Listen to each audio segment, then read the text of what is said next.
যারা দেবতাদের উপাসনা করে তারা দেবতাদের মধ্যে জন্মগ্রহণ করবে, যারা পূর্বপুরুষদের উপাসনা করে তারা পূর্বপুরুষদের কাছে যাবে, যারা ভূত ও আত্মার উপাসনা করে তারা এই ধরনের প্রাণীদের মধ্যে জন্মগ্রহণ করবে, এবং যারা আমার উপাসনা করে তারা আমার সাথেই থাকবে। যদি কারোর চন্দ্র, সূর্য বা অন্য কোনো গ্রহের যাওয়ার ইচ্ছা থাকে তাহলে সেই উদ্দেশ্যে সুপারিশকৃত নির্দিষ্ট বৈদিক নীতি অনুসরণ করে কাঙ্ক্ষিত গন্তব্য অর্জন করা সম্ভব, যেমন দর্শন পূর্ণমাস নামে পরিচিত প্রক্রিয়া। বেদের সকর্মমূলক কর্ম অংশে এগুলি স্পষ্টভাবে বর্ণিত হয়েছে, যা বিভিন্ন স্বর্গীয় গ্রহের উপর অবস্থিত দেবতাদের নির্দিষ্ট পূজার পরামর্শ দেয়।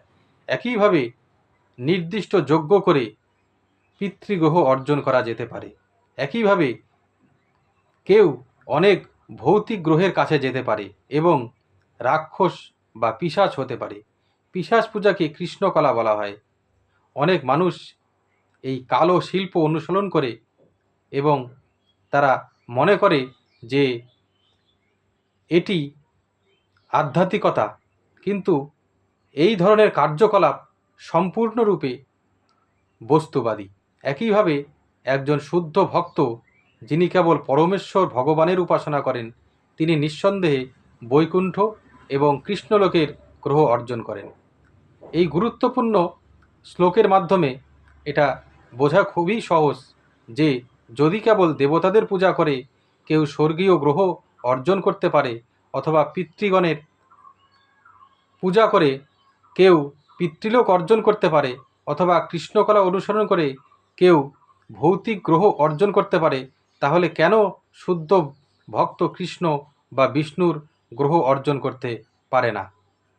দুর্ভাগ্যবশত অনেকের কাছেই এই মহৎ গ্রহগুলির কোনো তথ্য নেই যেখানে কৃষ্ণ এবং বিষ্ণু বাস করেন, এবং তারা তাদের সম্পর্কে জানেন না বলে তারা পতিত হন।